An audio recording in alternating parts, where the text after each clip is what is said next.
presentada, ¿no? Bueno, buenas tardes. Muchas gracias por acudir a esta convocatoria de la Biblioteca Nacional.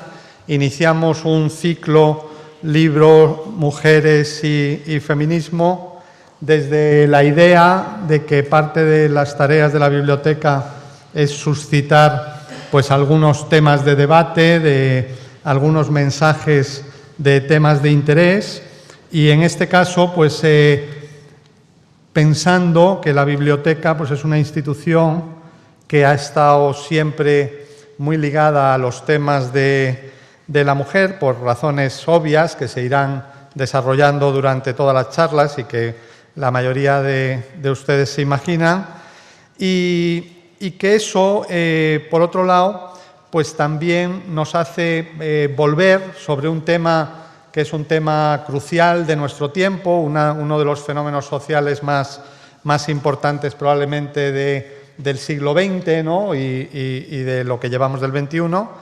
Y tendremos aquí pues, a 5 escritoras que desde ópticas distintas pues, van a abordar el tema. En ese pequeño folleto que repartimos pues, está el resumen. Yo quiero, en nombre de la Biblioteca Nacional, pues, dar las gracias a las 5, a Estrella de Diego, que estará hoy con nosotros, a Victoria Camps, que estará el martes que viene, a Remedios Zafra, que por razones de no podrá estar un martes, estará un miércoles, y luego terminaremos con Noni Venegas, a la que también está por aquí, y con Laura Freixas, que también nos acompaña.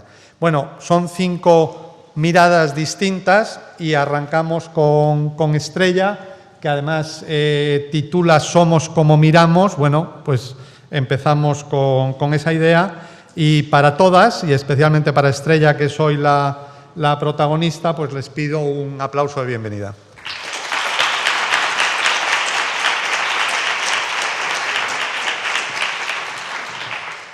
Bueno, muy buenas tardes y muchas gracias, Carlos, no solo por la amable presentación, sino por haber organizado este ciclo, que creo que en ningún momento más oportuno que en este.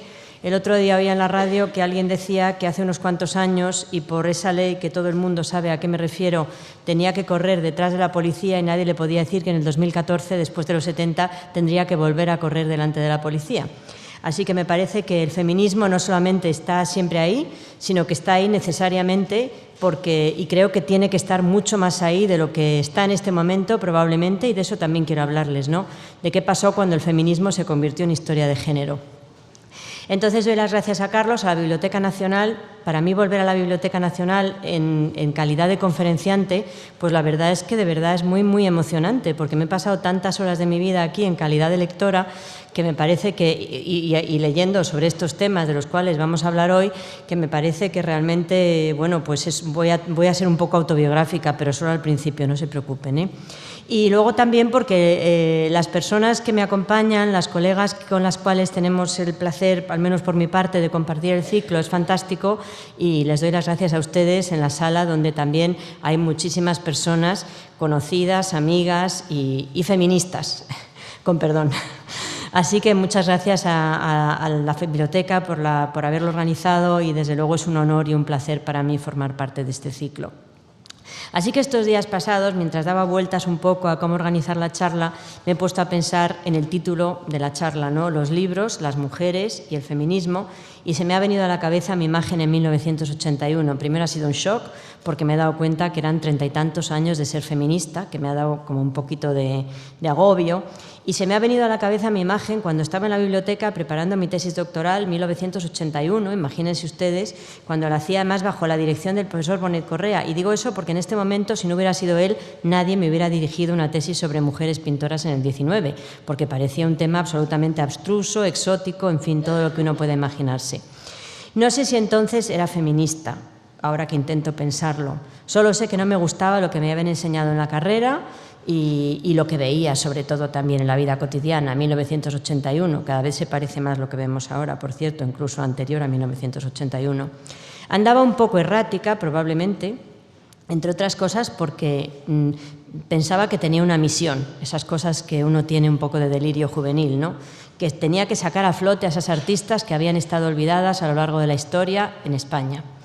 No contaba con una traducción que pudiera ayudarme en la historia del arte, así que recuerdo y agradezco los consejos, no voy a decir sus apellidos, pero solamente diré sus nombres, a Ana y a Inés, que nos acompañan hoy esta tarde también, que me escucharon en muchas cuitas, porque realmente en mi disciplina no había tanta tradición a la cual uno pudiera mirar, ¿no? Entonces no había ley de paridad ni nada parecido, y esas cosas que hemos alcanzado y que tenemos que seguir luchando, escúchenme bien, de verdad, para no perder. Y como digo, mi tesis era un asunto exótico. Así que probablemente fue la tesis la que me hizo feminista, y no me puse a trabajar en esa tesis porque era feminista, sino que me volví feminista leyendo aquellos libros imposibles en los cuales contaban todas las cosas que a lo largo de la historia nos habían ocurrido a las mujeres. Nos habían ocurrido a las mujeres, pues no por parte de los hombres, eso sería un absurdo y reduccionista, sino por parte del sistema, de ese sistema del cual yo quiero hablarles hoy como historiadora del arte. Así que me he puesto a pensar si también ahora, a lo mejor con menos frecuencia, pues tenemos que volvernos a pensar otra vez en términos feministas, como decía, y no como estudios de género, aunque las artistas ahora son ya un tema perfectamente normalizado, un tema que es un tema de interés. Incluso museos tradicionales como el Metropolitan Museum de Nueva York o el Museo del Prado tienen mujeres en sus filas, han sacado todas las mujeres de los almacenes, o sea que estos 30 y tantos años han servido de algo probablemente, eso es lo único que nos queda como consuelo.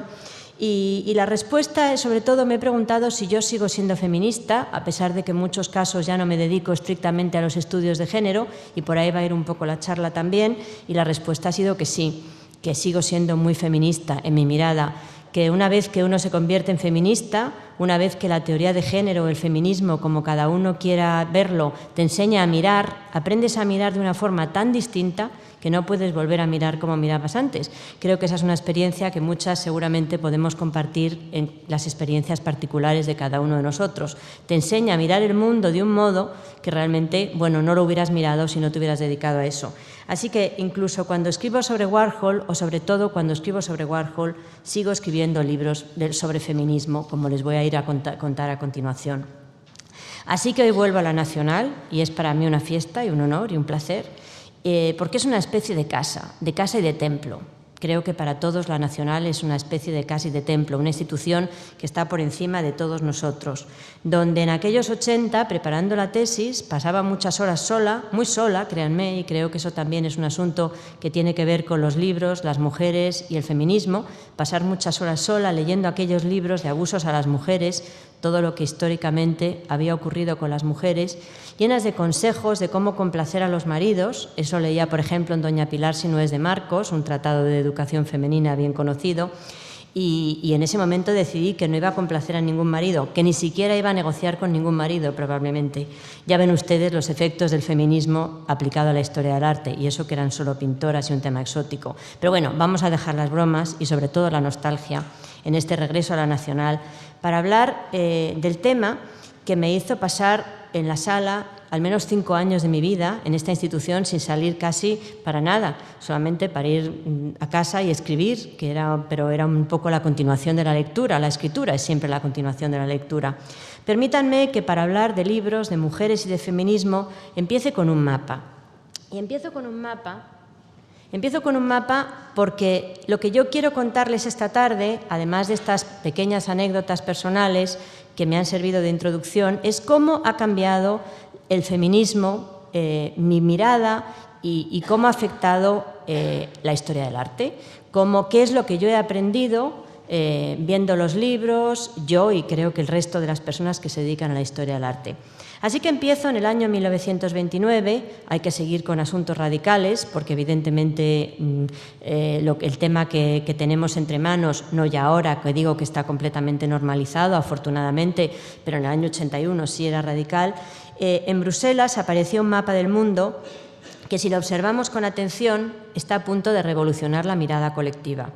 Lo ha publicado la revista Varietés y no parece en absoluto aleatorio que dicho mapa encuentre su lugar entre los surrealistas belgas, Aquí estamos hablando siempre de gente que está al borde. Ya recuerdan ustedes que los surrealistas franceses estaban capitaneados por André Breton, y cuando se entera que hay unos belgas que les interesa también el surrealismo, Breton inmediatamente se persona.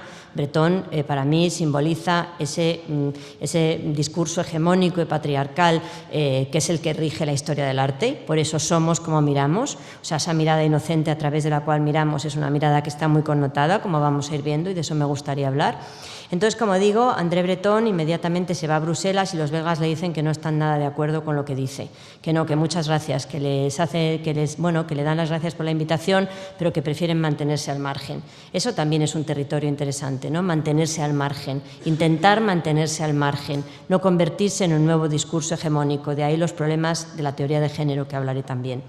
Entonces, como digo, en este mapa maravilloso, cada parte del globo, capturada y mejorada por los sucesivos navegantes, cartógrafos, geógrafos, etcétera, etcétera, en sus obstinados intentos de escribir la Tierra, aparecía en este mapa que se llamaba Mapa del Mundo en época de los surrealistas, y cada parte de la Tierra, como digo, aparecía trastocada y removida, borrada, como en el caso de España y Portugal, que ya ven ustedes que ahí no aparece por ninguna parte, una vez más estaba borrada, encogida como en el caso de China, que también aparece como algo mucho más pequeño de lo que en realidad es, Rusia mucho más grande. Ya saben ustedes la fascinación que los surrealistas tenían, por cierto, con las mujeres rusas, no solamente Gala Dalí, sino Triolet y muchas de las mujeres rusas ligadas al surrealismo, y sobre todo México, que se convierte realmente en un país mucho más grande probablemente también de lo que es, y sobre todo comparado con América del Sur. Mapas al revés en muchos casos, ¿no? Como este mapa casi coetáneo de Torres García, cuyo mensaje me parece bastante claro. Basta con dar la vuelta al mapa y el norte se convierte en el sur, con todo lo que eso implica. Esto me parece que también nos lo enseña el discurso feminista. Basta con dar la vuelta al mapa y ya ven ustedes cómo las cosas cambian radicalmente. Pero voy a volver un momento a este mapa, fascinante y magnífico mapa en tiempo de los surrealistas, naturalmente un mapa muy enfadado con la política colonial, que no hace falta que yo diga que la política colonial es masculina por antonomasia.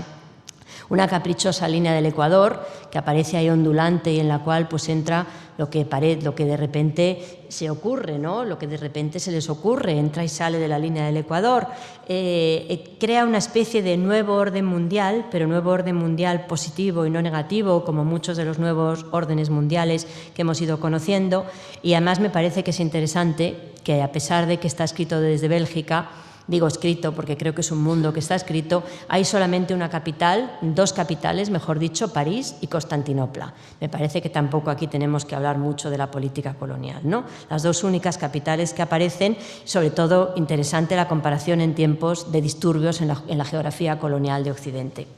Se trata de un mapa impreciso, lleno de errores, diríamos desde el punto de vista contemporáneo, un mal mapa en el cual nada está donde se supone que debía estar. Y además estoy hablando de mapas de una forma absolutamente consciente porque creo que uno de los tesoros más claros de esta biblioteca son los mapas, y los mapas, con todo lo que significan, pues me parece que venían muy ad hoc para esto.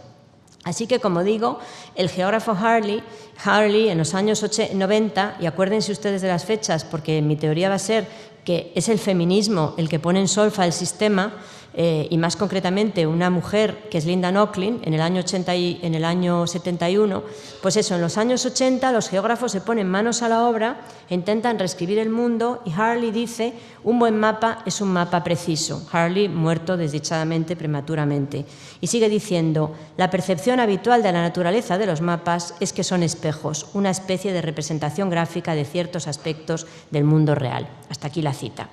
Así que se suele dar siempre por hecha la objetividad del mapa, cosa que nos equivocamos de una forma completamente radical.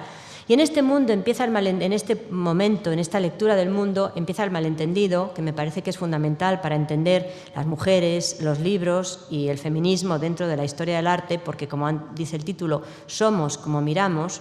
Me parece que esto es interesante porque me parece curioso la coincidencia en el tiempo de la aparición del mapa y, naturalmente, la perspectiva, que es el modo a través del cual todos nosotros miramos, lo queramos o no. O sea, tenemos un ojo tan acostumbrado a mirar a partir de la perspectiva del Renacimiento, un punto de fuga, que yo ahora, cuando les estoy viendo a ustedes, les estoy viendo enmarcados por una ventana, y ustedes a mí idem de idem. No hace falta que yo me ponga un marco, estamos enmarcados viendo todos de la misma manera a través de la perspectiva. esa perspectiva renacentista que algunos de mis colegas dicen que se descubre, y a mí realmente se me pone el pelo de punta porque no se descubre, se inventa y, como dice Baudry, basada en unos conceptos de clase, una clase media que en ese momento es una clase media muy influyente que quiere que todo el mundo mire de la misma manera. Fíjense ustedes, nuestra mirada normal resulta que no era normal, sino que era una mirada que si lo vemos desde ese punto de vista, y creo que es claro, todos nosotros hemos hecho una foto en algún momento de nuestra vida, y todos nosotros enmarcamos por qué tiene que estar el centro en el centro. ¿Quién lo ha dicho? Pues evidentemente la tradición.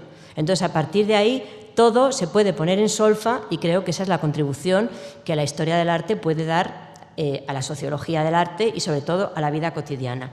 Yo, de hecho, volveremos a Baudry, que es un teórico del cine. Creo que el cine, que es un aparato sofisticadísimo a la hora de conformación de significados, y creo que de eso se trata la mirada, de conformación de significados, es el primero que dice esto. Volveremos a Baudry, pero ya se lo voy anunciando, porque ese punto de fuga, aquí he traído yo esta crucifixión donde el punto de fuga se ve perfectamente. Luego alguien se empezó a preguntar qué había detrás de la pared, ¿no? Y bueno, y algunos buscaron el espacio metafísico, pero ahí está este punto de fuga a través del cual hemos mirado a toda la historia de Occidente. He traído este descendimiento y es tan preciso que siempre es una mirada de arriba abajo, de izquierda a derecha, y ya ven ustedes que es tan obvio, y se lo he traído porque realmente es muy obvio, cuando damos la vuelta a la diapositiva todo se cae. O sea, miramos de una forma tan... Si no tuviéramos esta mirada tan absolutamente contrastada y tan absolutamente maniatada, pues daríamos la vuelta a las cosas y nada ocurriría, ¿no? Pues ocurre.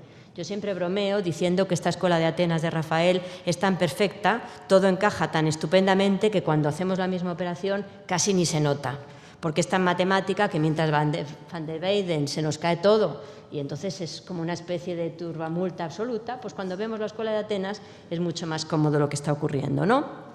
Por eso nos perturban las meninas, porque en realidad esa posición que tenemos como espectadores es una posición de poder, y todo lo que sea poder a lo largo de la historia occidental es masculino, evidentemente. Entonces, por eso nos fascinan las meninas, porque es un cuadro en el que hemos perdido esa posición de poder. Aquí somos los dueños y señores, o sea, los cuadros no nos devuelven la mirada. Cuando estamos delante de las meninas, y por eso vamos al Prado a verla, ese espejo establece con el espectador un juego visual de tal naturaleza que parece casi que a través del espejo se está reflejando lo que está fuera del cuadro mirando, y lo que está fuera del cuadro mirando somos nosotros. Además, fíjense que aquí el punto de fuga, hay muchos puntos de fuga, y creo que no solamente porque es el barroco, sino que, como muy acertadamente dice Jonathan Brown, porque Velázquez no conocía bien la perspectiva y entonces tuvo que ver cómo se las ingeniaba. Pero aquí, como espectadores, el cuadro sale hacia nosotros y nos sentimos un poco incómodos porque hemos perdido un poco esta especie de tranquilidad que nos ofrece la perspectiva más clásica. De hecho, Wayne Anderson dice: la perspectiva del Renacimiento, con su punto de fuga al infinito, es tan moral como racional. O sea, no es un asunto simplemente banal, no es una forma de ver sin más, sino que también tiene connotaciones morales y racionales. Y escribe en un libro, básicamente, que tiene que ver con las señoritas de Aviñón, que también siempre se ve como el final de esa perspectiva. Mentira, seguimos teniendo una posición de espectadores absolutamente cómoda porque estamos viendo un teatro. O sea, todavía no nos ha saltado como espectadores, estamos comodísimos. Entonces sigue diciendo Wayne Anderson: ya que permite visualizar la perspectiva sistemáticamente el mundo de la percepción sin emociones, un poco del mismo modo en que las matemáticas, la física y la astronomía reemplazaron a la astrología.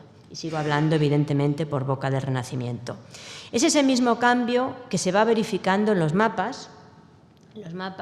Bueno, este Rafael me parece que también es absolutamente paradigmático de lo que estábamos diciendo. El espectador está comodísimo con ese punto de fuga que va al infinito y que parece una percepción sin emociones, aunque evidentemente es un control. Como digo, es el cambio que se va produciendo al mismo tiempo en los mapas. Este es un mapa medieval, y entonces en este mapa medieval normalmente lo que se hacía no se intentaba trazar de una forma moderna el mundo entero, sino que se trazaban las partes del mundo a las cuales uno quería acceder de alguna manera, ¿no? O sea, me parece que desde ese punto de vista, que yo quería ir de aquí no sé, pues de la Biblioteca Nacional al Museo del Prado, pues trazaba ese camino frente a los grandes mapas, a los mapas corrientes, que son los que habitualmente usamos, que se ven como una representación de la realidad. Pero bueno, ¿es una representación de la realidad o es una construcción de la realidad? Estamos hablando, como digo, del sistema visual. Y sigue diciendo Anderson, hablando también de los mapas. La perspectiva distancia las cosas y organiza las apariencias de un modo sistemático. La perspectiva controla la percepción, como la moral controla los instintos en concordancia con un entorno físico creado en buena parte por las estructuras sociales. Tener perspectiva de algo es retirarse, apartarse de ello emocionalmente. De hecho, los cartógrafos yo los veo siempre como una profesión casi llena de visionarios, ¿no? Ortelius, este es un mapa, y a mí me llama siempre muchísimo la atención de cómo los mapas, esta representación de la realidad que, como digo, coincide con la invención de la perspectiva, coincide desde muchos puntos de vista con los mapas que luego van a ser los mapas contemporáneos. Esto es a modo informativo, pero normalmente los cartógrafos recibían muchísima información en trocitos pequeños y luego ellos hacían una especie de visión de conjunto y me parece fascinante, digamos, lo que se parecen a los mapas. O es que a lo mejor los mapas, no es que estos se parezcan a los mapas, sino que por nuestra forma de ver, finalmente nosotros vemos los mapas como estamos acostumbrados a mirar. Es la pregunta que voy a ir planteándome. De todas formas, mapa, evidentemente, como lugar del poder.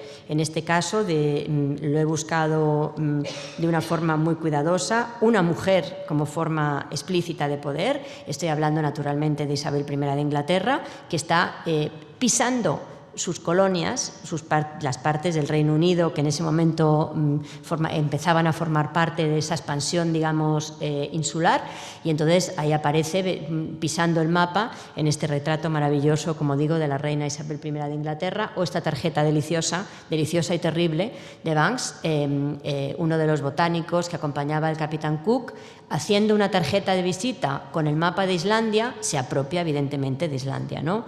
No es desde luego nada de lo que estamos viendo, me parece que sea en absoluto inocente, sino todo lo contrario.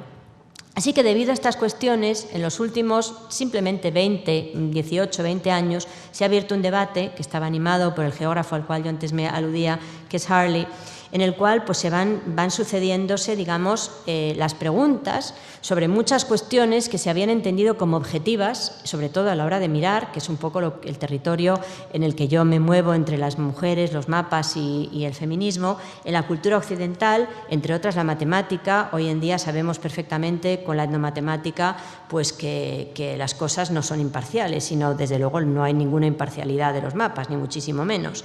Temas como las convenciones de escala, por ejemplo, las convenciones de escalas, la figura del cartógrafo, el cartógrafo siempre como alguien ausente y omnisciente y siempre masculino, todas las representaciones del cartógrafo, porque realmente eran hombres los que estaban construyendo el mundo visualmente hablando a través del mapa, y que me parece, bueno, pues que también es demasiado, ¿no? Porque es como pensar que uno sabe lo que es el espacio absoluto, que evidentemente yo creo que desde muchos puntos de vista pues no sabemos muy bien lo que es el espacio absoluto. Lo mismo ha ocurrido con la perspectiva, que también es una invención masculina desde todos los puntos de vista porque es del poder.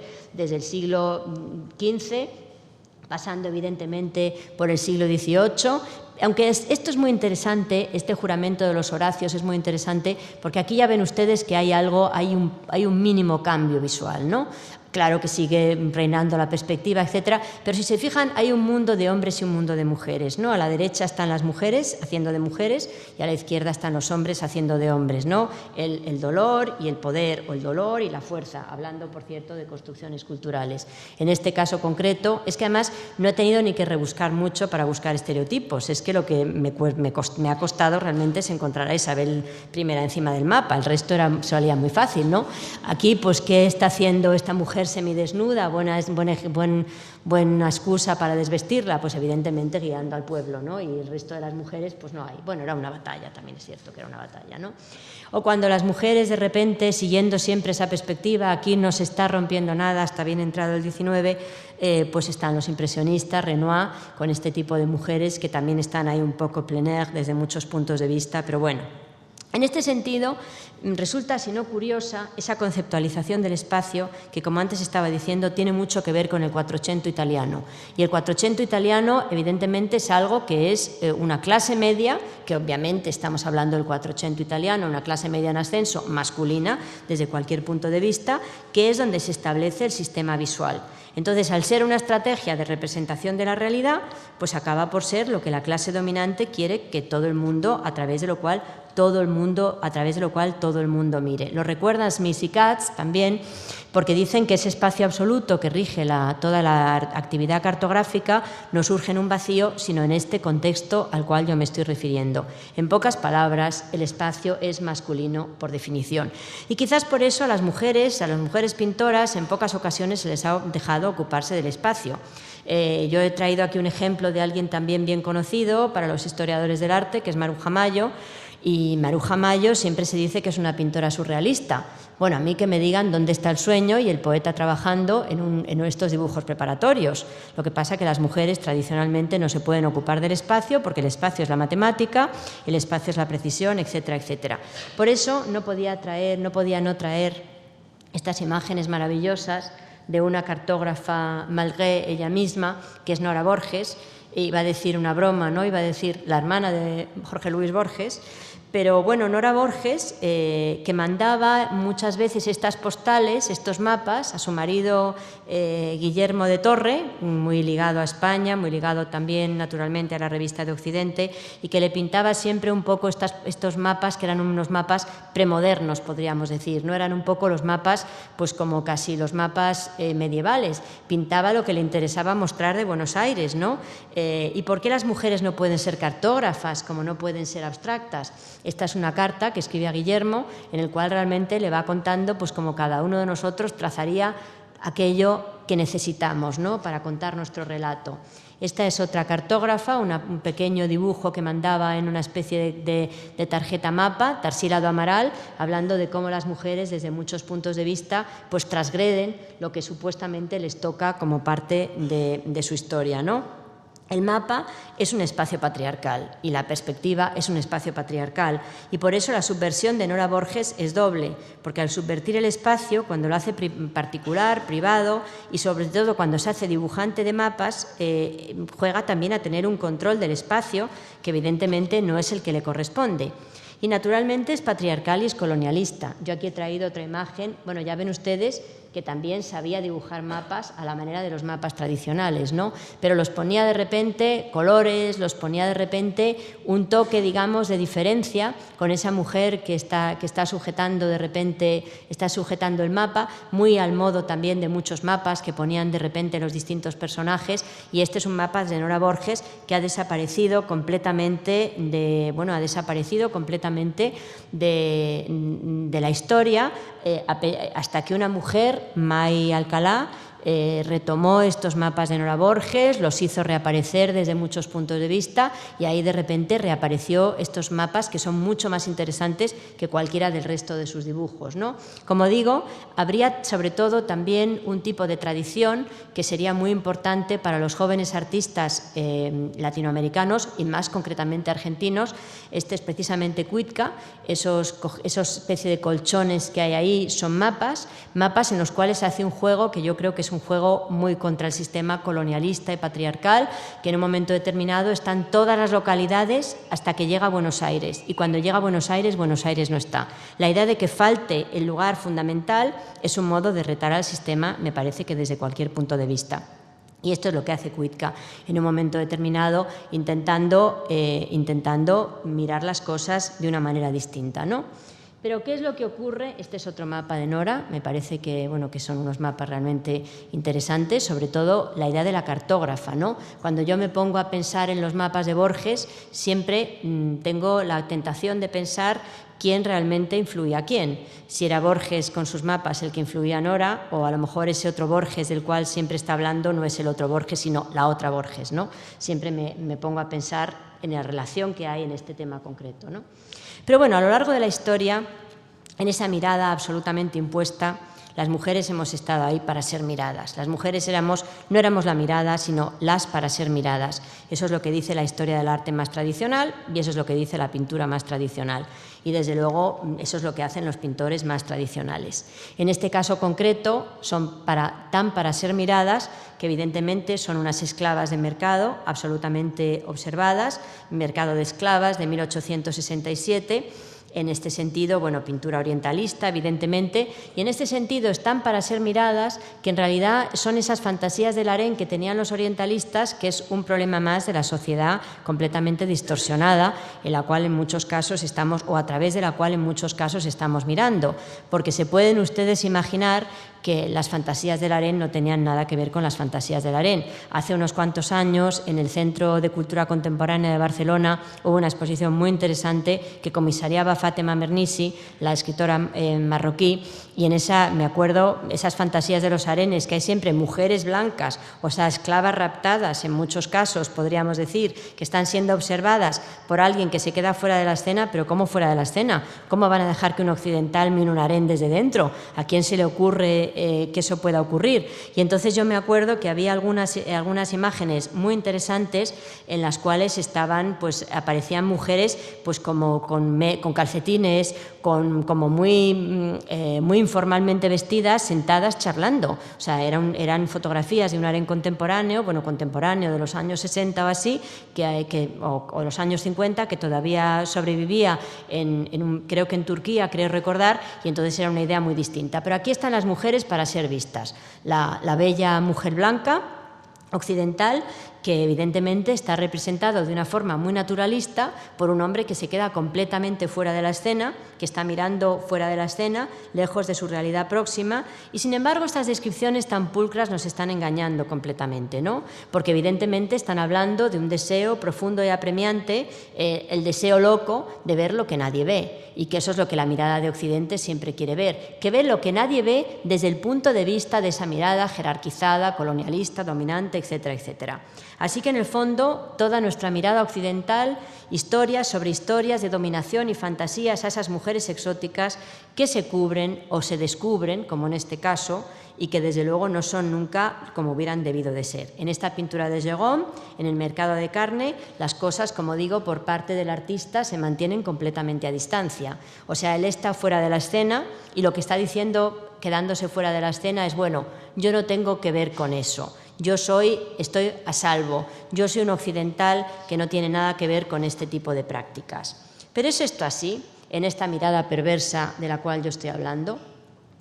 Bueno, esto no es así. Esta es otra imagen muy clara, el baile de la ópera, es una imagen cuya, precisamente Linda Nochlin, la historiadora del arte, de la cual luego hablaré, que es la que hace esa pregunta incómoda, no solamente a la historia del arte, sino a la historia de la pintura, ¿por qué no ha habido grandes mujeres artistas? ¿No? Esa historia incómoda que en un momento determinado nos molesta muchísimo al sistema, podríamos decir, ¿no? Entonces, como digo, Linda Nochlin hace esta comparación, está aceptada en el Salón de 1867, la de Gerome, mientras que esta obra de Manet, con bastantes afinidades, es rechazada unos cuantos años más tarde, ¿no? Quizás porque no está hablando de algo exótico, sino que está hablando de París. Es el baile de la ópera y, como digo, habla de algo semejante a lo que está sucediendo en París en ese mismo momento. Las mujeres y los hombres, los amigos de Manet, en pocas palabras, la alta sociedad, los burgueses, etcétera, negocian en un lugar que se convierte un poco en un mercado. Ya ven ustedes que las mujeres son mujeres de vida fácil. Yo creo que esas mujeres de vida fácil la tenían muy difícil, pero bueno, esa es otra cuestión, por decirlo de alguna manera. Son prostitutas y se ve perfectamente que son prostitutas porque van vestidas con poca ropa, porque están tocando a los hombres, algo que para una mujer, digamos, de cierto estatus, del estatus que correspondería a esos hombres, no lo podría estar haciendo en ese momento. Este fue un cuadro que además molestó mucho, aparte que porque estaba hablando de una transacción, de un mercado de carne, de un mercado de esclavas, que se parece bastante al otro mercado de esclavas del cual estábamos hablando, pero si se fijan ustedes, arriba de repente aparece una pierna, aparecen partes que no tendrían que aparecer, y yo creo que la molestia fundamentalmente fue el modo en el cual se estaba retando la mirada cómoda del espectador. O sea, por eso probablemente Manet era rechazado en 1874. Si se fijan arriba, bajando por esas barandillas, de repente aparece una pierna, aparece un brazo, aparecen partes que rompen esa especie de mirada unitaria que se crea en esta especie de escena y esos cuerpos a medias, esas piernas que son la referencia retórica inteligente, la disponibilidad siempre de esas mujeres de la clase trabajadora que aparece sin lugar a dudas en este bar del Folies Bergère. También un cuadro clásico, clasiquísimo, que tardó mucho en tener la lectura idónea. Los historiadores del arte lo veían como un bar cualquiera, una mujer que de repente es una camarera. Hombre, ya ser una camarera en ese momento ya implicaba ciertas cosas, pero si se fijan, al fondo, extremo derecho, aparece un hombre reflejado, y es el hombre que en un momento determinado probablemente está hablando también de transacciones, ¿no? En el siglo XIX se hablaba mucho de transacciones por parte de estas mujeres que imaginamos que eran mujeres en la mayoría de la clase trabajadora, o al menos eso que se llamaba las mujeres caídas, ¿no? Mujeres que habían sido expulsadas de la familia. Y lo que es interesante es que en este caso estas piernas que aparecen ahí y que perturban, aquí en esta mirada hegemónica, en esta mirada patriarcal de la cual estamos hablando y que pone en solfa la lectura desde el feminismo, aquí la mujer ha perdido las piernas, no tiene piernas con que huir, está cortado el cuerpo a la altura de las piernas, y lo que quiere decir es que aunque quisiera huir, pues probablemente no pudiera huir. Así que a lo mejor es esa combinación de cosas, ¿no? Esa combinación de clase trabajadora, mujeres que no pueden huir, etcétera. Una mirada que el espectador le resulta incómoda con ese espejo y ese hombre que está haciendo la transacción fuera pero dentro de la imagen, porque es un poco como las meninas, si se fijan. O sea, ese hombre que está haciendo la transacción acaba por ser un poco también el espectador. Nosotros estamos haciendo la transacción. Nosotros somos los que somos todopoderosos con los elementos que hay dentro de ese cuadro. Esta es la mirada de Occidente, que parecía que era tan normal todo. Por eso me fascina el modo en que en un momento determinado una mujer, también hablando de lo que sucede con los impresionistas, que yo creo que son en su mayoría muy convencionales, pese a pintar al aire libre, como ya hemos visto en los cuadros de Manet, me fascina lo que está haciendo precisamente esta artista, que es Marie Cassatt. Marie Cassatt es un personaje, también como personaje, absolutamente fascinante. Era una mujer de clase elevada o alta burguesía estadounidense, se marchó a París, y entonces seguramente algunos de ustedes recordarán porque hay, o mejor dicho, no sé si habrán reparado la de impresionismo que hay tanto en Boston como en Nueva York, unos cuadros impresionistas, unas colecciones de impresionismo fascinantes. Era Marie Cassatt la que en un momento determinado pues volvía un poco la mirada hacia esos artistas pobres de París, sus amigos pobres, para que les compraran sus amigos ricos. Fíjense cómo ha construido la perspectiva hablando de las miradas alternativas, ¿no? Es una perspectiva que está construida hacia adentro. O sea, el espectador en un momento determinado no puede estar mirando, ya no es dueño y señor de la acción, sino que Marie Cassatt ha creado un espacio en virtud del cual el espectador tiene que estar mirando para otro sitio, tiene que estar mirando para algo que la mujer mira, pero nadie más está mirando. Así que se crea un espacio inaudito, y creo que eso es lo interesante. O sea, lo interesante no son solo los estudios que se escriben, las investigaciones que se hacen, sino que yo creo que lo fundamental es el modo en que se rompe la mirada, y lo complejo es romper la mirada, esa mirada a través de la cual todos nosotros miramos, ¿no? Quizás por eso tenía razón hace un poco de tiempo la profesora Amelia Jones al hablar hace unos 4 o 5 años en un libro que yo creo que fue fundamental, de la fuerza y sobre todo la necesidad del regreso del feminismo, también desde el feminismo desde el punto de vista teórico en los últimos tiempos. Un regreso que en ese momento parecía que no era necesario, pero que yo creo que si echamos un vistazo a la historia del arte, en pocas ocasiones encontramos realmente algo que rompa el espacio. Y yo creo que hasta que el espacio no se rompa, y eso es algo que yo creo que uno aprende con los libros, el feminismo y las mujeres, hasta que la noción de espacio realmente no se resquebraje o se rompa, seguimos donde estamos. Seguimos mirando de la misma manera, y entonces si somos como miramos, pues seguimos siendo de la misma manera. De hecho, ella escribe un libro interesante que se llama Self-Image, y entonces habla un poco de lo que está pasando en el género clásico y cómo se ha ido deslizando en los 70 hacia los 80. No es de extrañar, yo antes decía, la asimilación que la historia del arte feminista ha tenido en los últimos tiempos. Evidentemente, si pensamos en el primer artículo de Linda Nochlin, hablando otra vez de los libros, es un artículo del año 1971, o sea que imagínense ustedes, han pasado ya pues muchísimos años en los cuales la bibliografía sobre el tema ha sido extraordinaria, quizás mucho más interesante la bibliografía, en muchos casos mucho más radical, que intentar salir de esa mirada, porque por eso estaba haciendo toda esta especie de revisión de la mirada mirada, salir de la mirada es muy complejo, mirar de otra manera es muy complejo y hasta que sigamos mirando así, pues hemos alcanzado bien poco probablemente. Pero bueno, ahí está Linda Nochlin en este artículo del 71, básico artículo, en el que se preguntaba por qué no ha habido grandes mujeres artistas. Era una pregunta muy fácil, todo el mundo podía habérsela hecho, pero la cuestión es que se la hizo ella y si pensamos en términos de teoría poscolonial, de queer studies, etcétera, etcétera, todo se inicia en esa pregunta que realmente es la que simboliza el cambio de paradigma. No es que yo quiera decir que mi disciplina fue importante, sino que creo que el trabajo de Linda Nochlin fue importante. Piensen ustedes que el libro El orientalismo es del 78, que es la primera vez que se ponen un poco, realmente teóricamente se ponen un poco en tela de juicio muchas de las relaciones coloniales. Entonces, como digo, Linda Nochlin, la historiadora americana, se plantea esa pregunta incómoda y entonces se contesta desde un punto de vista que hoy a lo mejor nos parecía que era demasiado fácil de contestar, ¿no? Y es la idea de que tiene que ver con la clase social. O sea, no ha habido grandes mujeres pintoras, pues por el simple hecho de que su clase social, si eran clase trabajadora, tenían que estar trabajando y si eran de una clase burguesa, no se les permitía dedicarse profesionalmente a ello. Esto, que es muy banal en principio, realmente fue completamente revolucionario desde cualquier punto de vista.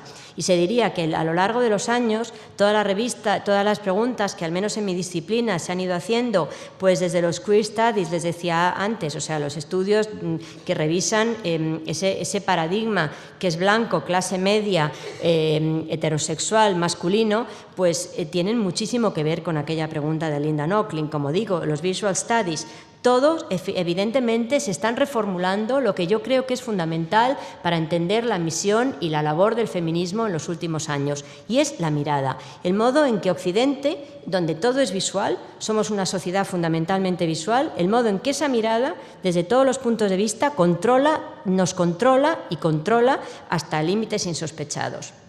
Yo creo que, sin duda, la fuerza de los libros de historia del arte feministas provenía y proviene de la subversión del paradigma implícita en la pregunta de Nochlin, sobre todo porque Vogel, también en los 70, preocupada por el universalismo que rige nuestra cultura, decía: se asume que existe una sola norma humana, una norma universal, ahistórica y sin sexo, sin clase o raza, si bien es de hecho claramente masculina, clase media y blanca. Los mapas, como decían los geógrafos, también tienen sexo y tienen clase y tienen raza. O sea que me parece que también la cultura visual es una cultura que evidentemente está claramente connotada, a través de la cual vemos todos. Entre otras cosas porque el arte tradicional, y no hace falta que yo aquí ni siquiera lo recuerde, distingue muy claramente entre arte y artesanía. ¿Quién se ha dedicado tradicionalmente a la artesanía? Evidentemente las mujeres. ¿Quién al arte? Los hombres. Hace unos cuantos años, en el Nueva York de los años 80, seguro que alguien lo recuerda de la sala porque estaba allí también en ese momento, había un artista que era un artista transexual, estamos hablando de los 80, y entonces decía que cuando primaba su parte femenina daba más énfasis a los marcos y cuando su parte más masculina daba más énfasis al cuadro. Hoy en día nos parecería políticamente incorrectísimo, pero estamos hablando de los 80, que evidentemente han pasado más cosas de las que evidentemente podríamos pensar. Yo creo que desde ese punto de vista, lo que hace el espacio, lo que hace la mirada, lo que hace lo visual occidental es refrendar a ese sujeto hegemónico y económico. Me ha salido un slip freudiano, pero evidentemente porque tiene mucho que ver con la clase, como he estado diciendo, ¿no? Lo crea y lo refrenda. O sea, que hasta qué punto esa fue realmente importante esa pregunta de Nochlin que se formulaba en ese momento. Si el cine clásico, yo creo que la mirada cinematográfica también es perversísima y evidentemente no somos como miramos, sino que no podemos ser nada más que como miramos. Yo creo que ahí Malvi fue también importante en su artículo sobre la producción de Hollywood porque miramos a través de una mirada masculina y además si intentamos salir de esa mirada masculina, pues yo creo que todos lo hemos experimentado, no nos gusta ir al cine. Queremos que siempre la cosa acabe de esa forma. Todo lo que de repente rompe esa mirada masculina, que entre otras cosas hay una película que alguno de ustedes seguramente ha visto, es la única que yo creo que intenta romper un poco esa mirada masculina, que es Orlando, la película sobre el clásico libro de Virginia Woolf. Hay un punto en que la protagonista se vuelve hacia los espectadores y los habla, se dirige a ellos. Eso lo hace también a veces Woody Allen. ¿A qué es incómodo? Que nos saquen un poco de nuestro pequeño viaje del cine de Hollywood clásico. Las cosas son muy distintas porque, como digo, el espacio que rige a Occidente es una convención que está muy cerca, más cerca del poder que de la geometría, como he ido diciendo, y creo que esto es cierto. Como recuerdan Cassie Smith, el espacio absoluto, antes les decía, pues efectivamente no existe. Es un concepto absolutamente organizado dentro de un contexto dado de control, que creo que, además, en una sociedad, insisto, fundamentalmente visual como es esta, el control que se puede ejercer a través de la mirada realmente es infinito. Por eso quizás historiadores, no solamente como Griselda Pollock, que hace la lectura precisamente de esta imagen, sino como Gaiman y Mäkinen se enfrentan muy tempranamente al espacio en sus rastreos del poder implícito en el espectador, que es siempre masculino. Incluso si somos mujeres, cuando somos espectadores, tenemos ese poder, digamos, de la no reflexión. Y claro que han pasado muchas cosas en los últimos tiempos, que se ha revisado desde muchos puntos de vista el espacio al uso, etcétera, etcétera, pero de todas formas, esa ventana albertiana, yo creo que hasta cierto punto seguimos mirando a través de ellas. Precisamente ellas releen a John Berger, el historiador inglés, que en un momento determinado reflexiona sobre el espacio occidental desde una perspectiva marxista. Y según estoy diciendo marxista, también es un término que me parece que ya está muy anticuado y que no estoy tan segura, pero que igual también hay que volver a retomar. Eso no lo tengo tan claro como el feminismo, pero igual sí, ojo. Entonces dice John Berger, una forma de ver el mundo determinada al fin por nuestras nuevas actitudes respecto a la propiedad y el intercambio, encontró su expresión visual en la pintura al óleo. Así que no eran solo pinturas bonitas, sino que era un lugar de expresión visual respecto a la propiedad y el intercambio, o sea, mucho más de lo que podía parecer a primera vista. Aquí, en esa lectura del espacio y en la posición privilegiada del espectador desde una perspectiva feminista, radicaba también el modo en que algunas pintoras representaban. Este es un cuadro delicioso de Sofonis van Wissola, que, si van ustedes al Museo del Prado, desde hace no tanto tiempo, en la sala de retratos renacentistas hay 2 cuadros de Sofonis van Wissola, junto con los grandes retratistas. Fue una pintora muy querida para Felipe II, que además nunca se casó, y Felipe II le reprochaba, decía que se tenía que buscar un marido, porque me imagino que era mucho más fácil tenerla en la corte si estaba un poco más domesticada. Aquí ven ustedes algo que es un cuadro muy convencional. Aparece Sofonisba con sus hermanas jugando al ajedrez, dejando claro que no es solo pintora, que es una aficionada, con la mujer mayor que está de alguna forma vigilante. Pero si se dan cuenta, cada uno de los cuadros tiene unos rostros con unas fisonomías muy específicas, ¿no? O sea, está rompiendo lo que son las reglas del juego que siempre pintaban con estereotipos. Ahí se ve que es una mujer. Por no hablar, evidentemente, de Artemisia Gentileschi, que en este momento ya no es que sea la hija de Horacio, sino que Horacio es el padre de Artemisia. Ha costado unos cuantos años, pero ahora esto ya ocurre. Entonces, hay que perseguir nuevos espacios, nuevas reciprocidades. Miren ustedes cómo está aquí construido el espacio, a pesar de que supuestamente hay un punto de fuga, pero ese punto de fuga casi se ha desplazado a esa cabeza. Si se dan ustedes cuenta, hay una subversión también espacial, y todo esto naturalmente es Holofernes. Judith Holofernes es muy interesante además, porque la mujer que acompaña a Judith es una mujer joven, hablando de complicidades, pero miren ustedes esa cabeza absolutamente perturbada frente a esta idea de Caravaggio, en que es muy distinto. Esta mujer además está casi como si estuviera recogiendo fresas, ¿no? O sea, es un acto completamente desligado, mientras que aquí, como dice Roland Barthes, es una especie casi de acto de amor o de violación o de una escena amorosa o violenta, etc. Pero bueno, está claro que no es porque solo sea barroca, sino porque yo creo que está intentando buscar una mirada, fórmulas infinitas de subjetividad. Así que por eso se insiste siempre en que hay que empezar a mirar con el polinomio del poder roto, ¿no? Hay que empezar a mirar de una forma muy distinta. Pero bueno, vamos a volver un poco al arte y a la historia del arte feminista y cómo su convención en estudios de género, que yo antes estaba diciendo que a lo mejor no es del todo bueno, porque desde muchos puntos de vista esa convención de estudios de género lo que ha hecho, a través de algo que yo creo que quizás es imposible que ocurra de otra manera, ¿no? El poder tiene siempre un poder absolutamente, el poder funciona así, en cuanto tú quieres tener visibilidad, el poder te absorbe, te manufactura y te desactiva. O sea, es así como funciona siempre el poder, y yo creo que en la historia del arte, sobre todo porque lo visual tiene tanto poder, pues el poder ha convertido el feminismo en estudios de género y de estudios de género en estudios visuales, en estudios culturales, y yo creo que en realidad son discursos que están desde muchos puntos de vista muy retorizados y desde luego son muy apolíticos. Quizás sea forma también de mirarlo. ¿Qué pasó en España? Para ir ya viendo algunas cosas. ¿Qué pasó aquí?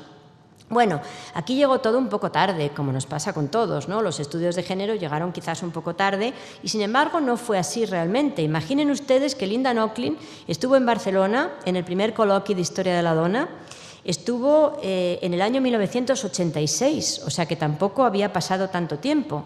Y estuvo allí, yo me acuerdo que yo estuve en aquel congreso porque iba a ver a mi ídolo. Es verdad, me fui con mis colegas de Historia Contemporánea, porque Historia Moderna, las historiadoras siempre habían sido mucho más digamos, adelantadas que la historia del arte, que llega un poco renqueante. Y luego también en un curso en la Complutense en el 91 estuvo alguien como Griselda Pollock, podríamos decir, ¿no?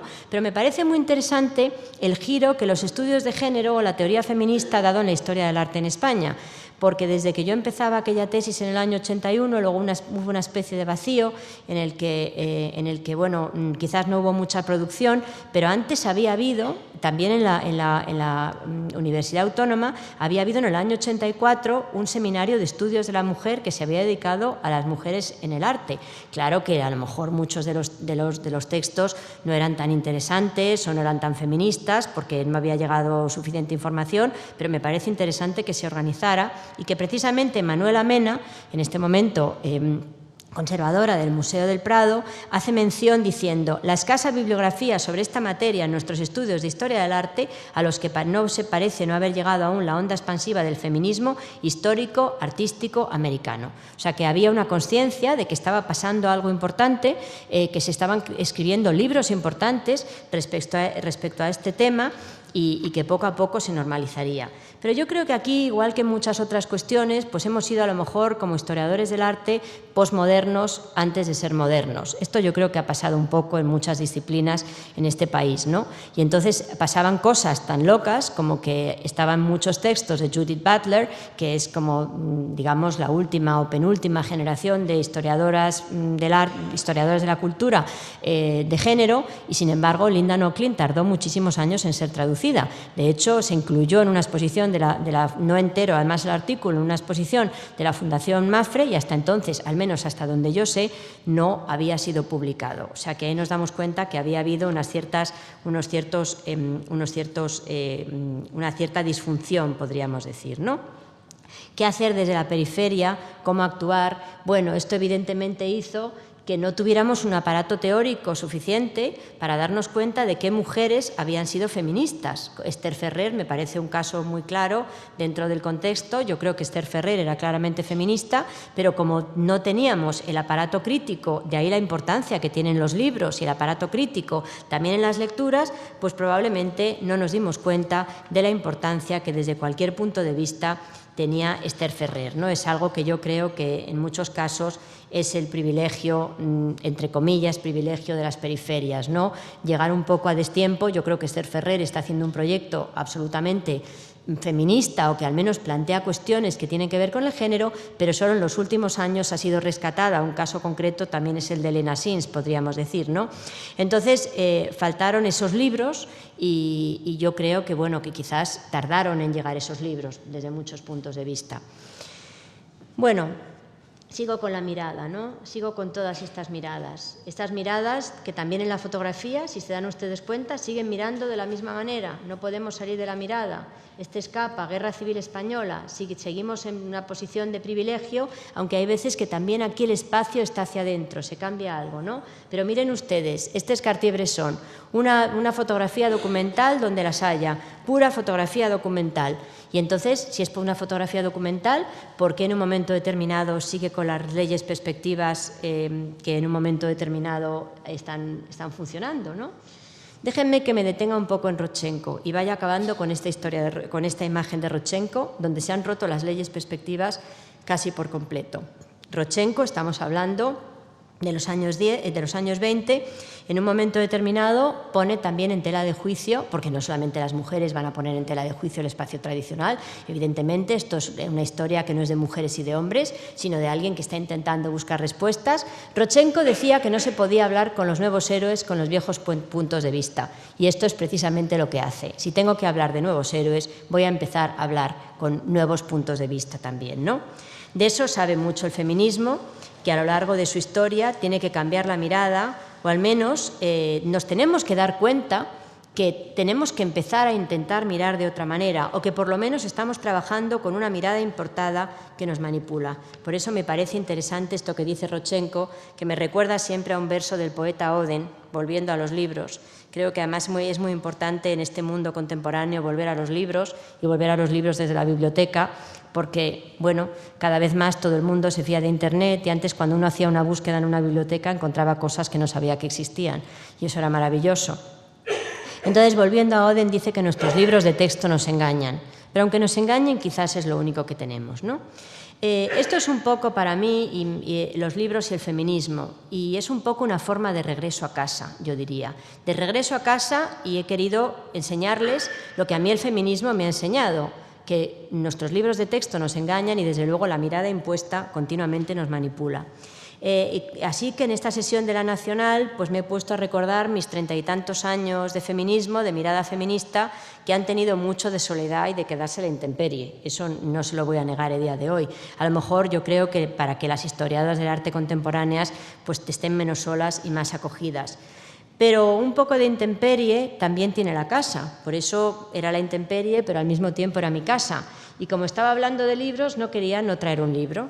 Hoy tenía que venir con un libro, y tenía que venir con un libro de una poeta, y tenía que venir con un libro de una poeta rusa, en el cual se habla de la intemperie. La gran poeta Marina Tsvetaeva, traducida por otra gran poeta española, que es Olvido García Valdés. O sea que quiero cerrar con ellas para hablar de eso, que tiene mucho que ver, porque claro, si nos quedamos sin la mirada al uso, ¿con qué nos quedamos? Que es la gran pregunta, ¿no? Y hay que empezar de cero, y a lo mejor esa es la buena pregunta. Así que acabo con estos versos, como digo, del Marina Tsvetaeva, que hablan un poco de la intemperie.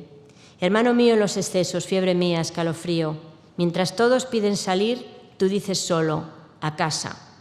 La casa de la montaña, o más alta tal vez, la casa de la cumbre, la ventana bajo el tejado, no solo por el fuego de la aurora encendida, ¿verdad?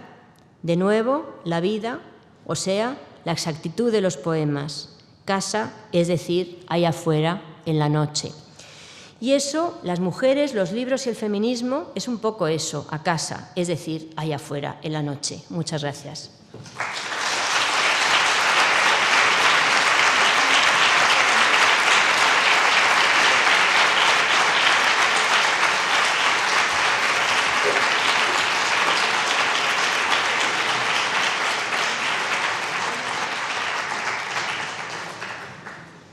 Supongo que hay comentarios o preguntas o no sé qué se suele hacer.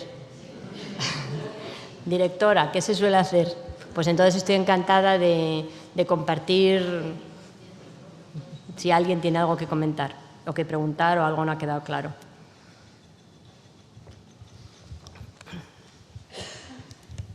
Yo le felicito a usted, Estrella, echo de menos llamada en espera. Ha estado usted brillante y la intuía menos segura de sí misma. Que pues bueno, bien, que sin conocerme usted me veo intuía. Absolutamente segura de sí misma. En el mapa surrealista no estaba Japón, no estaba Estados Unidos, no estaba Gran Bretaña. Bueno, Estados Unidos estaba, ¿eh? No. Bueno, un poquito, un trocito. Póngalo, no está. O Alaska. Sí, pero lo que es, había una gran parte de... O sea, un México inmenso, prácticamente no está Hispanoamérica y apenas Brasil. Yo creo que una de las cosas mejores que ha hecho usted en su vida, y es raro que a una mujer le encomiendan algo como eso, fue Viajeros del Conocimiento. Recuerde que El País dijo que la mejor sala de esa exposición era Iglesias Brahe. Yo le dije y le sugerí ese personaje, Iglesias Brahe. Curiosamente, solo hablaron hombres en las conferencias, solo uno español, Martínez Pisón, lo que me dio mucha pena. No se habló de Iglesias, que era, como usted sabe, lo más parecido a una mujer de esos exploradores. y sabe de lo que me hablo. Y yo creo que no se le sacó el provecho adecuado. Desde luego el país dijo con razón que era la mejor sala, la de Iglesias Baje, pero con unos pocos objetos del archivo histórico. Y yo le recomendé que llevara, yo fui comisario de esa exposición, la maravilla que había de Iglesias Baje con su libro, su pasaporte, sí, todo ya, lo que hizo ya sabe usted, y tuvimos muchas conversaciones. Bueno, primero, ¿cómo se dice? Me alegro que le haya parecido a usted segura, porque estaba muy nerviosa esta tarde de tener que actuar en esta biblioteca, en estas circunstancias. O sea, que sí he parecido segura. Si el resto comparte la opinión del señor, menos mal que no se me ha notado. Eso por una parte. Y luego, por otra parte, ya sabe usted que aquella exposición tuvimos aquellas conversaciones, pero bueno, se hizo muy rápida también, ¿no? Eso abre la posibilidad de que Iglesias tenga en algún momento una monográfica. Y le toca seguramente a usted hacerla, ¿eh? O sea que... Bueno, yo la hice en su día. Por eso, pero otra nueva. El panorama que tienen las ciencias estudiantes y el reflejo que tenía en aquel momento, usted vale mucho, yo la he propuesto para el curso de verano, pero me temo que cuando a veces usted tiene un conocimiento excepcional y yo creo que le debería dar vergüenza a algunos hombres no llegar al nivel que tiene usted, entre otras cosas porque a veces proponemos este tipo de cosas. Oiga, que tenga usted cuidado, que este es un ciclo de feminismo y si se pone usted así se va a enfadar muchísimo de la audiencia. Voy a terminar con algo contundente. Bueno, yo asumo esa parte de aplausos. Voy a terminar con algo contundente. Muchas veces hablamos con catedráticos y algunas de las mujeres catedráticas que están en ese ámbito y les hablamos de gente excepcional. En este país nadie sabe quién es Emilio Herrera, que inventó la capsulada espacial. Pero muchas veces hablamos de las mujeres, por ejemplo, la que acompañó a Baker en sus exploraciones en África, y hablamos con una serie de catedráticos o con una catedrática de geografía y desconocen quién es. Entonces yo creo que hace falta más mujeres como usted para hacer, y sobre todo en aquellos hombres y mujeres excepcionales de la Edad de Plata, darlos a conocer y reconocerlos. Yo creo que eso fíjese, yo y creo... por eso en los cursos de verano presentamos cursos como esto y sobre esto, y la proponemos a usted, y nos cuesta un mundo conseguir que salgan adelante. Bueno, pero sí, es que yo creo que es un problema que no solamente es un país con mala memoria en general, pero que también tiene que ver con la propia historia del país. O sea, quiero decir que es un país que ha entrado tarde a la modernidad, que es un país un poco disfuncional. Me parece que, a pesar de las críticas que podemos hacer, bastante hemos conseguido recomponer la historia. Entonces yo creo que no solo hay mujeres olvidadas, creo que hay muchos olvidados y que poco a poco pues hay que ir sacándolos a la luz, ¿no? Mujeres y hombres, pero ya le digo que aquí... Cuidado con lo que habla, que está usted en territorio comanche. Muchas gracias. Buenas tardes. Lo primero, muchas gracias por la intervención, que me ha parecido estupenda.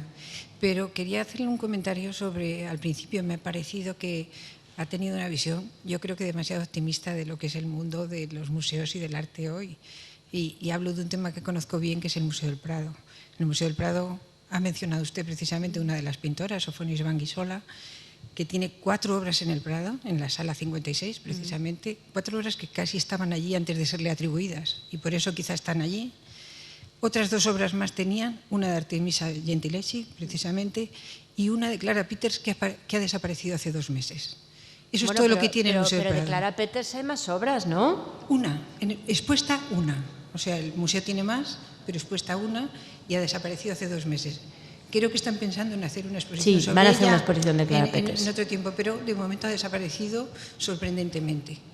Y verdaderamente el almacén del Prado tiene, bueno, no digamos que una gran cantidad, pero tiene un número importante de obras de pintoras que podrían pasar, digamos, por lo menos de vez en cuando a la sala principal. Entonces a mí me parece, yo personalmente soy muy crítica con el Museo del Prado en cuanto al tratamiento del tema mujer pintora, porque creo que, por ejemplo, a Sofonis se le debería dar un papel que yo creo que, teniendo como tiene 4 obras, o sea, no hay un museo en el mundo que tenga tanta obra y tan importante de Sofonis Banguissola y que no se le dé prácticamente relevancia. Bueno, pero yo estoy de acuerdo con usted, que todo lo que se pueda sacar, un minuto, por favor, todo lo que se pueda sacar, pues fenomenal. O sea, ¿qué voy a decir yo? Si llevo 30 y tantos años perdidos en este intento, pues que salgan todas, por favor, lo antes posible. Pero yo creo que, de todas formas, lo que ha ocurrido, o sea, yo estoy pensando no en lo que está ocurriendo ahora, sino simplemente comparativamente. O sea, antes es que no se tenía ni en cuenta. El caso de Clara Peters no lo sé, no lo sé seguro, pero sí están pensando en hacer una exposición. circulación y entonces a lo mejor es que la obra por algún motivo la están restaurando o la han quitado de la circulación, porque me consta que Clara Peters estaba ahí cuando yo era pequeña, que yo siempre me quedaba fascinada con aquellas imágenes raras, que de repente había una cara que estaba que todo miniatura, entonces veía mucho más. Ahora casi no veo las miniaturas de Clara Peters, pero yo entonces claro las veía, y yo creo que comparativamente hablando a las mujeres han entrado mucho de verdad a los museos, aunque quede mucho por hacer. Yo he empezado diciendo que aquí queda por hacer muchísimo. Pues seguramente iba a decir que menos mal, ¿no? Porque si no, pues nos anquilosaríamos y nos convertiríamos en discurso hegemónico. O sea, que todavía tenemos muchas cosas por hacer. Pero yo creo que también tiene que ver, por ejemplo, mire, ahora mismo hay una exposición de una colección del Prado, donde hay obras muy interesantes en la Fundación La Caixa, en Girona, y hay un cuadro muy bonito de Sofonisba. O sea, que a lo mejor es simplemente pues porque es una sala de retratos, no es muy grande, y entonces, aunque a mí me gustaría mucho que estuvieran todos los sofonisbas, porque me parece que es una ocasión, pero también políticas de museo. Pero piense usted, no estoy diciendo hace 20 años, piense usted hace 10 años, lo que había de mujeres en las salas, y era más bien tirando a muy poco. O sea, en el caso de Clara Peters, no lo sé, hace mucho que no voy por esa zona del Prado, pero a lo mejor le digo que sé que están preparando un proyecto grande y, bueno, no sé si es secreto, pero si es secreto me da igual, lo siento. Pero como me hace mucha ilusión, pues parece que... Y entonces a lo mejor es que están restaurando, a lo mejor es alguna cosa así, ¿no? Pero sobre todo, piense usted hace 10 años que había. Y hace 10 años es que simplemente una obra de Sofonis Van Wissola ni se pensaba en sacarla del almacén, o sea, ni se pensaba.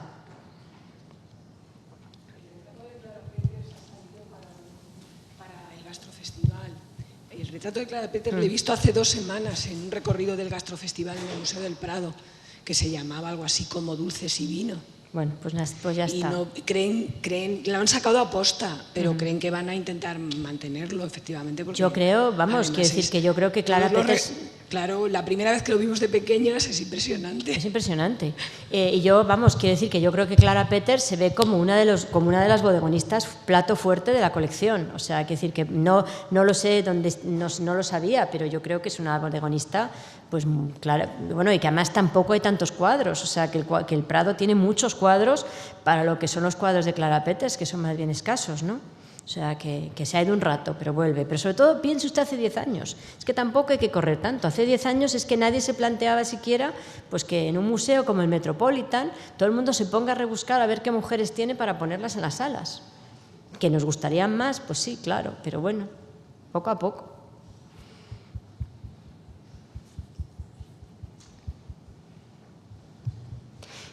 Por ahí otra mano. Hola, yo quería preguntarte, ¿tú crees que la academia como tal, o sea, las universidades, promueven mucha esa mirada masculina a la forma de enseñar, en general, la arquitectura, el arte, todas las cosas que se hace, en cuanto a esa mirada que tú quieres mostrarnos y que en la academia creo que estamos muy acostumbrados a una mirada un poco muy más rígida? Entonces no sé, solamente era comentar eso un poquito, y si tú crees que realmente la academia está haciendo todo lo posible para que siga habiendo esa mirada, incluso habiendo muchas estudiantes mujeres dentro de las escuelas. Bueno, yo creo que hablar de la academia así en general es complicado. Siempre hablemos comparativamente. O sea, porque el tiempo ha pasado, porque hay muchas personas que llevan muchos años pensando y mirando de una forma distinta, pues hombre, dependerá de cada profesor lo que haga. Pero yo creo que también ha habido cambios. O sea, ahora hay muchas personas que proponen otras formas de acercamiento. E incluso los que siguen diciendo que la perspectiva se descubre, como si fuera una especie de fuego que se van unos palitos y ¡pum!, sale la perspectiva, pues yo creo que hay cambios radicales, ¿no? Que tendría que haber más, pero es que también no nos acordamos de cómo éramos, y éramos tremendos. O sea, lo que tenemos que tener cuidado de no volver a llegar ahí, que también podemos correr ese riesgo, pero yo creo que sí que ha cambiado. O sea, que va a depender evidentemente de la persona, de la generación, pero yo creo que sí que hay unos cambios de propuestas, de formulaciones diferentes. Lo que pasa que en muchos casos el problema que tiene la academia es que todo, por eso yo decía, a lo mejor los estudios de género, estudios visuales, estudios postcoloniales se convierten en studies, ¿no? Se convierten en una fórmula, y a lo mejor es hora de revolverse también contra la fórmula, porque todo lo que se convierte en una fórmula es un problema. Pero yo creo que la academia, desde cuando yo estudiaba hasta ahora, yo creo que las cosas han cambiado mucho, afortunadamente. No a lo mejor lo suficiente, pero bueno, poco a poco. Es que han sido 20 siglos. O sea, llevamos apenas 30 años aquí. O sea, es que, digo 30 años en la historia del arte, ¿eh? Luego en la lucha feminista bastante más.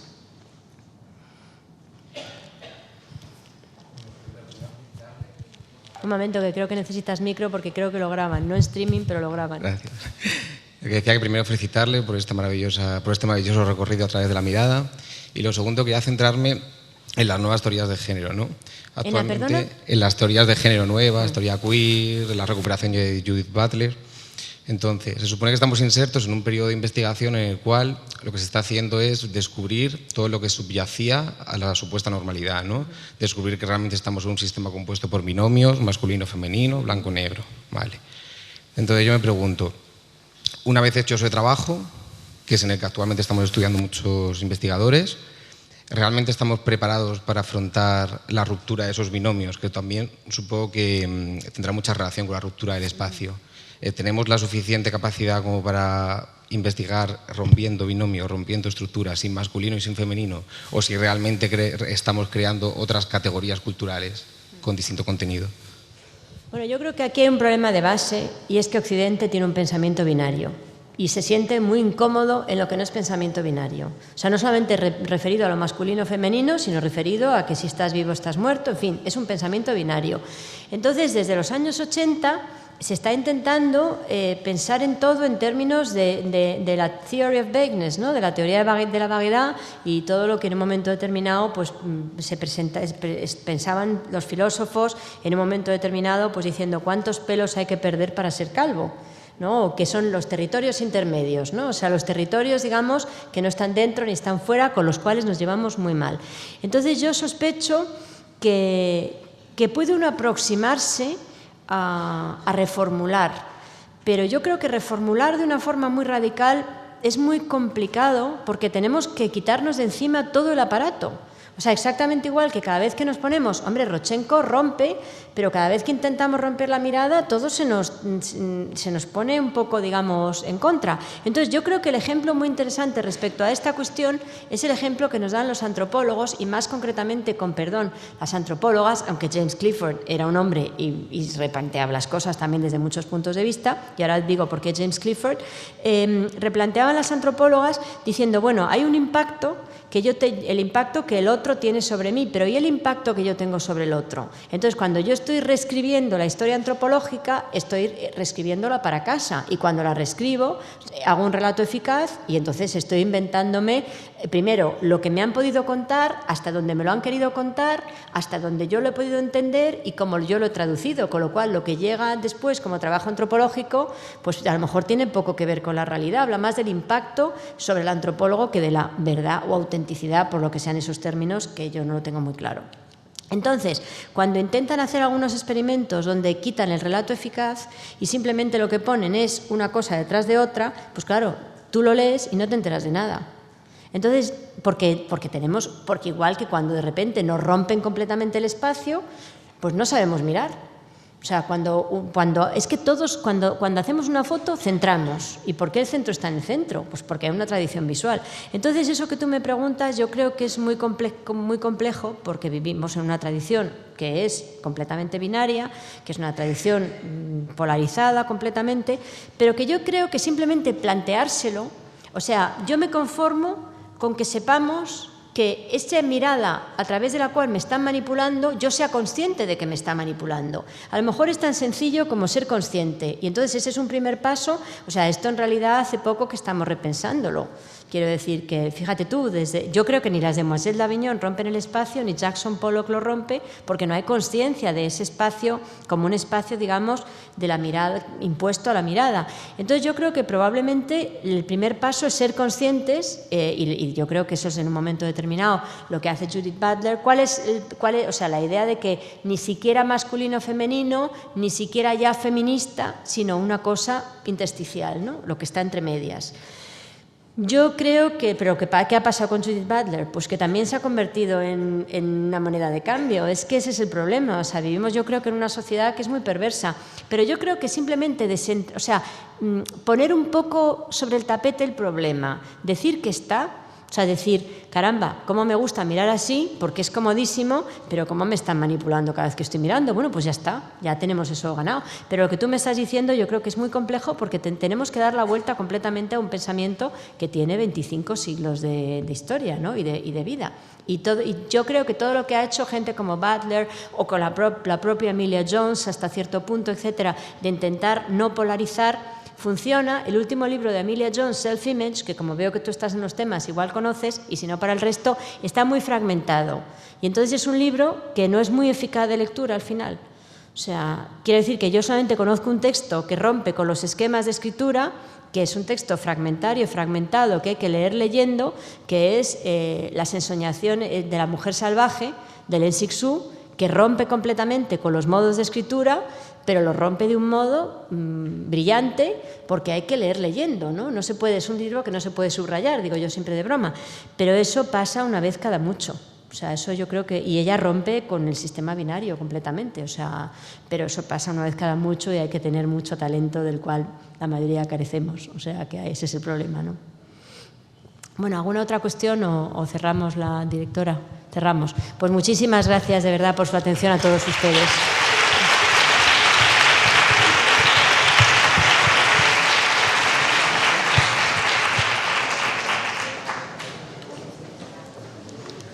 Hola, guapa. He escuchado todo, querida. Pero ni te preocupes. Una alegría tenerte en esta casa.